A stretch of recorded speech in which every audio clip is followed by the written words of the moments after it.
En el video de hoy yo te voy a explicar acerca de biología celular. Las fuentes a las que yo estoy consultando son las siguientes. 1. Biología celular y molecular de Gerald Camp, séptima edición. 2. Bioquímica, las bases moleculares de la vida, quinta edición, o también conocido como Trivaki. 3. Compendio de biología celular. 4. Técnicas básicas en biología celular, WAP, ediciones de laboratorio de biología celular. Este tema yo lo voy a dividir en los siguientes subtemas, en los cuales se irán exponiendo en las siguientes diapositivas. 1. Dominios. 2. Diferencia entre eucariota y procariota. 3. Virus. 4. Viroides, virusoides y priones. 5. Teoría endosimbiótica. 6. Organelos membranosos y no membranosos. 7. Citoesqueleto. Ok, para dar comienzo a este grandioso tema o de gran interés, voy a dividirlo en los siguientes puntos. Dominios, que serían procarionte, arcae, eucarionte. Aquí hay que hacer mucho énfasis debido a que arcae proviene también de la familia de las procariontes. Procarionte 1 no tiene el núcleo bien definido, en el cual se clasifica como nucleoide. 2. No tiene organelos rodeados de membrana. 3. Poseen pared celular o contienen ADN y ARN. De hecho, ahí está mal, que también diría contienen ADN y ARN. O esta reproducción también se puede llevar a cabo mediante algo que se llama pili-F, el cual les permite unirse mediante un enlace, a un sitio parecido a un ligando con la proteína, el cual les va a permitir compartir ADN. 2. Bueno, la siguiente importancia es que miden entre 1 y 10 micras, contienen ribosomas. Grupo Arcae. Habitan en condiciones extremas, manantiales, sulfurosos, calientes, volcanes, etc. Principalmente autótrofas por quimiosintesis, algunas heterótrofas. Se distinguen de las bacterias por su ARN ribosomal para ser exacto, pared celular y membrana plasmática. Eucarionte. Núcleo bien definido, presencia de organelos rodeados de membrana, ribosomas autótrofos. Aquí en el grupo de las arcaicas hay mucha importancia debido a que eso de que pueden vivir en hábitats muy extremos es debido a que tienen esas capacidades que directamente su ADN les ha permitido irse modificando con el paso de los años. Reinos celulares eucariontes. De los reinos celulares eucariontes se dividen Plantae, Fungi, Arcae, Animalia y Protiste, del cual los seres humanos somos parte de Animalia. Ok, diferencia entre células eucariontes y procariontes. Esto ya lo hice en un video anterior en el cual ya plasmé esta clasificación. La pongo para que tú puedas tener apuntes y puedas distinguirlo con mayor claridad cada uno de estos dos grupos. Aquí voy a hacer un pequeño énfasis que aquí es de mucha importancia entre una célula animal y vegetal que se llega a confundir, el cual no son iguales, debido a que el animal solo contiene una membrana, son heterótrofas, vesículas pequeñas, almacenan carbohidratos en forma de glucógeno, respiración celular es más sencilla de cambiar de forma. En la célula vegetal tienen cloroplastos y pared celular, vacuola, autótrofo, almacena almidón, ciclo de Calvin, oxidación de energía. Aquí hay que hacer mucha énfasis. ¿Cuál es la principal clasificación o diferencia entre esas dos células? Es debido a que la vegetal es autótrofa, debido a que con los cloroplastos pueden llevar el proceso de fotosíntesis y con ello poder consumir o más bien generar sus propios alimentos a partir de luz y elementos moleculares como son carbono, hidrógeno, oxígeno. Grupo procarionte. Características. El aspecto externo de la mayoría de las procariontes es semejante. Hay formas cilíndricas o de varilla, también conocido como bacilos, que es la imagen que tengo ahí, que la sacamos, bueno, directamente yo la saqué de una microscopía con un microscopio, vaya la redundancia, de barrido. En forma de lo que son en formas semejantes, serían las cilíndricas, formas de varilla o bacilos, esféricas, cocos y helicoidales como son los espirilos. Pared celular. La resistencia de la pared celular se debe en gran medida a la presencia de una red polimérica constituida por peptidoglucano, un complejo covalente de cadenas peptídicas cortas que unen largas cadenas de carbohidratos. Directamente lo que son los peptidoglucanos se puede confundir con el glucocálix, aunque son dos cosas muy diferentes. Aquí otra característica importante son las capas de limo, también llamadas biopelículas, las cuales son acumulaciones desorganizadas de polisacáridos y se forman cuando los microorganismos se adhieren a una superficie y proliferan.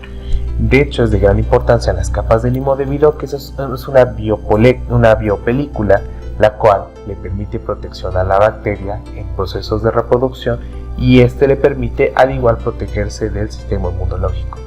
Directamente esto se ve con mucha facilidad en lo que son los estreptococos, debido a que forman esas colonias, forman la biopelícula y son resistentes a los antibióticos.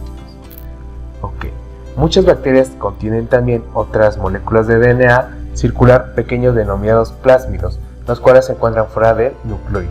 Aunque no son necesarios para la proliferación o para la división de la célula, los plásmidos en general proporcionan a la célula ciertas ventajas bioquímicas sobre las otras células que carecen de ellos. Por ejemplo, los plásmidos se encuentran con frecuencia en segmentos de DNA y codifican la resistencia a los antibióticos. En este caso yo ya estoy hablando del citoplasma, en el cual en la célula procariota puede haber estos elementos que son los plásmidos, el nucleoide y demás.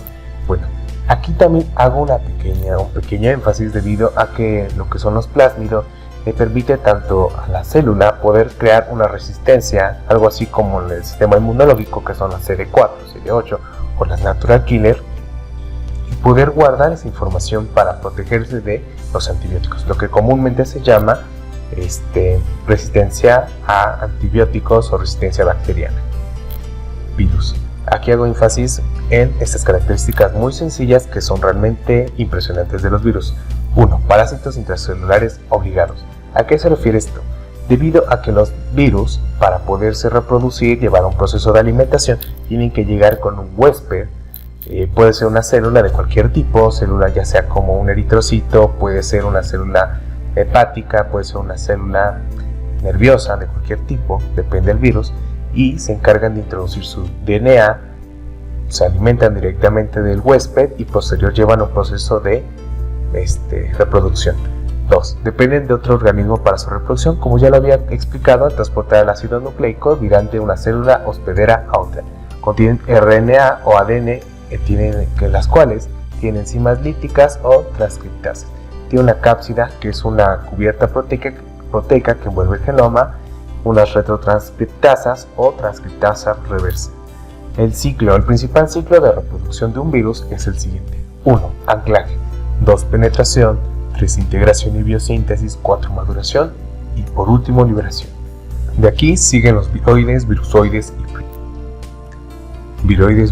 y priones. Viroides.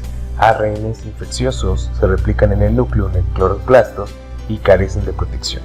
Principalmente los viroides se puede considerar que es una porción proteica la cual no se encuentra dentro de un huésped, es decir, que es el contenido proteico con la información del virus, la cual va a llegar a englobarse con otro hospedero para poder convertirse directamente en virus. Virusoides. Codifican uno o dos productos génicos, se replican solo en presencia del virus colaborador específico, ARN satélites. Estos son de gran importancia debido a que hay muchos mecanismos de reproducción de un virus. Hay virus que llegan, se meten al huésped, ¡pum!, se reproducen. Hay ciertos virus que tienen un proceso, vamos a decir, un reloj biológico, el cual hasta cierto punto, cierto tiempo que se encuentra codificado en el ADN, llega a haber esa reproducción, y otros los cuales son como un tipo parasitario, el cual se sigue alimentando de la célula hasta que llega un punto que vamos a decir, alimentación se convierte en autodestrucción, algo así como una lisis de la célula, y posterior pueden producir lo que son tipos de cáncer por vías de virus. Priones, partículas proteicas infecciosas, forma infecciosa de una proteína, forma beta plegada o abundante en neuronas o enfermedades de vacas locas, como comúnmente se encuentra, se propagan mediante la transmisión de proteínas anómalas con mal plegamiento. Cambia la formación de una proteína sana. Teoría endosimbiótica. La célula eucariota originaria era un depredador que se alimentaba de células que incorporó eubacterias de vida libre que metabolizan el oxígeno y que fueron las antecesoras de mitocondrias. Bueno, la teoría endosimbiótica, la voy a explicar de una manera muy corta. Explica que los primeros cuerpos, o más bien los organismos celulares, los primeros cuerpos vivientes en la Tierra, se alimentaban de elementos, vamos a decirlo que elementos comunes, que era el carbono, hidrógeno, azufre, elementos metálicos. Bueno, la teoría nos dice que estos, vamos a decir, organismos, al momento de la faz de la Tierra, como no había oxígeno, eran 100% anaerobios, o lo que comúnmente se llaman anaerobios estrictos. Pasó el tiempo, en esos procesos metabólicos empezó a ver lo que fue la producción de ácido láctico, que fue la principal alimentación de estas células, y llegó un punto que empezó a reducir esa concentración tóxica y empezó a haber liberación de oxígeno molecular. Debido a que este oxígeno molecular era tan tóxico para estas células, las células tuvieron que unirse a pequeños organelos como lo son la mitocondria para poder consumir este oxígeno molecular y por ende poder sobrevivir. La teoría endosimbiótica nos explica que en sí estos organismos, estas células, tuvieron que adaptarse a su medio ambiente debido a que, por ende, como se acabaron todos los elementos tóxicos como fue azufre, hubo mayor concentración de oxígeno, el cual el oxígeno molecular es muy tóxico para las células. Organelos. Aquí voy a hacer énfasis en lo que son membranosos y no membranosos. Organelos membranosos y no membranosos. Aquí hago énfasis en membranosos, que serían núcleo, mitocondria, retículo endoplásmico rugoso, retículo endoplásmico liso, vesículas, peroxisomas, lisosomas, aparato de Golgi. No membranosos, ribosomas, centriolo, citoesqueleto, nucleolo. Célula procariente y eucariente. Aquí voy a hablar acerca de elementos importantes en las células, tales como es el citoplasma, membrana plasmática y glicocáliz. Ok, ¿qué es el citoplasma? Propiamente dicho, es el material que rodea el núcleo de una célula y consiste en una matriz, que es el citosol, en la cual se encuentran suspendidos los organelos de la célula. Propiamente dicho, el citosol es un solvente. De la manera más pequeña y de la forma más corta, ese es el significado del citosol. El citosol está compuesto en su mayoría por agua, aunque contiene también enzimas, proteínas, iones, metabolitos de mRNA, que es el RNA mensajero, RNA de transcripción y desechos, etc. Diversos procesos metabólicos ocurren en este lugar, tal como es el caso de la glucólisis, que la glucólisis es una de las rutas metabólicas encargadas de romper directamente la glucosa a dos elementos de piruvato. Bueno, nuevamente en ese tema. Membrana plasmática. Bicapa de fosfolípidos, permeabilidad selectiva. Sus funciones principales incluyen transporte, dar estructura y soporte. Forma límite de la célula. Tiene una parte hidrofílica e hidrofóbica. Contienen proteínas, lípidos y carbohidratos. Bueno, aquí principalmente la membrana plasmática tiene la función de un receptor, el cual puede ser estimulado por factores externos o factores internos. Lo más importante es la porción hidrofílica e hidrofóbica, debido a que ciertas proteínas, por ejemplo la porción hidrofílica, también conocida como cabeza, y una porción hidrófoba, en la cual se encuentran los dos cuerpos de ácidos nucleicos, o ácidos nucleicos o ácidos grasos, dependiendo del tipo de proteína. Glicocáliz consiste en los carbohidratos que se encuentran unidos a proteínas o lípidos en la parte externa. Protección y reconocimiento. Retículo endoplásmico rugoso. Características importantes. Principalmente estas son sus características básicas del retículo endoplásmico rugoso. 1. Sitio de síntesis de proteínas. 2. Modificación de proteínas sintetizadas. 3. Glicosilación a proteínas. Modificaciones de ciertas proteínas como lo son la sulfación, hidrosilación, plegamiento, chaperonas y glucosilación. Importante para darle el factor de ciertos tipos de sangre, que serían A, B o cero positivo. Contiene ribosomas que están pegadas debido a los riboforinas, proteínas. Tienen cisternas o sacos aplanados, conexión con membrana nuclear y con retículo endoplásmico liso. Se producen enzimas hidrolíticas y proteínas de secreción. Enzimas que produce son lipasas, las fosfatasas, las ADNasas, RNasas y otras. 10. Circulación intracelular de sustancias que no se liberan al citoplasma. Elabora las proteínas integrales y los lípidos de la membrana plasmática. Muy desarrollado en células secretoras. Produce vesículas de transporte hacia Golgi, COP2. Se sintetiza la partícula de reconocimiento de señal y se lleva a cabo la translocación. Proceso de acoplamiento del ribosoma a la superficie de los organelos y la introducción de la proteína inmadura en su interior, o también conocida como preproteína. Retículo endoplásmico liso. Túbulos curvados e irregulares, sin presencia de ribosomas y tiene conexión con el retículo endoplásmico rugoso. Síntesis de lípidos, triglicéridos y fosfolípidos y esteroides. Detoxificación. Consiste en la transformación de metabolitos y drogas en compuestos hidrosolubles que pueden ser excretados por orina. Ejemplo, hepatocitos. Que principalmente la desintoxicación puede ser por medicamentos tales como serían los barbitúricos. Contiene translocadores lipasas que mueven estas moléculas de la cara citosólica a la luminal. que también se puede considerar que son proteínas de carácter lipoproteína, las cuales les permite dar el paso de externo a interno, recordando que el paso de una proteína del exterior al interior puede tardar de horas a días. En cambio, de una porción de una proteína hacia otra solamente puede tardar de 1 a 3 horas. Debido a este nombre también se llaman como tip-top. 6. Almacenamiento y liberación de calcio. Movilización de glucosa, glucogenólisis, que es la ruptura de glucógeno para liberar glucosa, que sería otra ruta metabólica. Aparato de Golgi. Características. Directamente aparato de Golgi tiene muchas importancias debido a que es uno de los organelos con mayor carácter para la vida y supervivencia de las células, así que lo voy a dividir en muchas diapositivas. 1. Sistema complejo de vesículas y cisternas sacos aplanados, producción de GAGs, que luego serán proteoglicanos, producción de la membrana plasmática, acrosomas y lisosomas primarios, modifica proteínas que miden del retículo endoplásmico rugoso o glicosilación y fosforilación. Se añade manosa también, lugar de mayor síntesis de carbohidratos. Después se encarga de empaquetarlas y distribuirlas en el interior de la célula o enviarlas al exterior de la célula. Posee proteínas fibrosas que reciben el nombre de matriz, que ayudan al mantenimiento de la estructura del aparato. Vesículas de transporte producidas por el retículo endoplásmico rugoso, COP2, según la cara cis, que puede ser considerada como la entrada, la cual es la cara más cercana al retículo endoplásmico rugoso. Dos hipótesis. 1. La más antigua y menos válida también. Cisternas estacionarias y vesículas transportadoras. Proceso de maduración de cisternas. Cisternas se mueven en la cara cis hacia la trans al momento que transportan y modifican su carga. Entonces las vesículas del retículo endoplásmico rugoso se fusionan en la cara cis, creando una cisterna llamada ERGIC, la cual se mueve progresivamente hacia la cara trans. Se encuentra dividida en 3 partes. Cara cis, mayor concentración de la enzima transferasa de la N-acetilgalactosamina.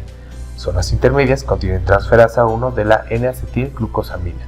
Cara trans contiene mayor cantidad de galactosiltransferasa. Salida del aparato de Golgi más cercana de la membrana plasmática, formada por organización tubo-vesicular llamada TGN o Trans-Golgi Network, o cisternas con moléculas procesadas se deshacen en vesículas llamadas macolas condensadoras. Las vesículas llevan proteínas modificadas a membrana, lisosomas o hacia afuera por exocitosis. Flujo de reciclado de sustancias que van en sentido contrario realizado por vesículas denominadas COP1, parte de las zonas laterales de la cisterna y van hacia la cara cis. ¿En qué consiste la exocitosis? 1. Las vesículas secretorias o gránulos secretores con hormonas o enzimas digestivas que brotan de la cara trans permanecen almacenadas en el citoplasma hasta que se estimula su secreción. 2. Este proceso de secreción se denomina exocitosis, que consiste en la fusión de los gránulos con la membrana plasmática y a continuación se libera el contenido de los gránulos en el espacio extracelular. Lisosomas. Características. 1. Vesículas con enzimas digestivas, proteasas, glucosidasas, nucleasas y lipasas. El pH en su interior es cercano a 5, ya que su pH óptimo es ácido. Estabiliza el pH por la bomba de protones. Membrana lisosomal. Protege el citoplasma de la célula de las enzimas lisosomales. Eliminación de orgánulos funcionales. Exceso de estructuras citoplasmáticas por un proceso llamado autofagipos. Lisosomas primarios, provenientes de Golgi, contienen enzimas hidrolíticas. Lisosomas secundarios. Lisosomas primarios que se fusionan con otras vesículas. ¿Cuál es la función? Digestión de moléculas orgánicas. Pared celular. Características. Exclusiva de las células vegetales. Mantiene la forma de la célula. Protege a la célula del daño mecánico y previene la entrada excesiva de agua. Compuesto de moléculas de celulosa en forma paralela de microfibrillas. Compuesta también de proteínas y polisacáridos. Pared celular primaria. Permite crecimiento y expansión de la célula. Perforada por canales llamados plasmodesmos, que comunican la pared celular con otras células. Permite la entrada de agua hasta un punto en donde la célula se expande sin destruir a la célula. Puede existir una pared celular secundaria, pero solo en algunas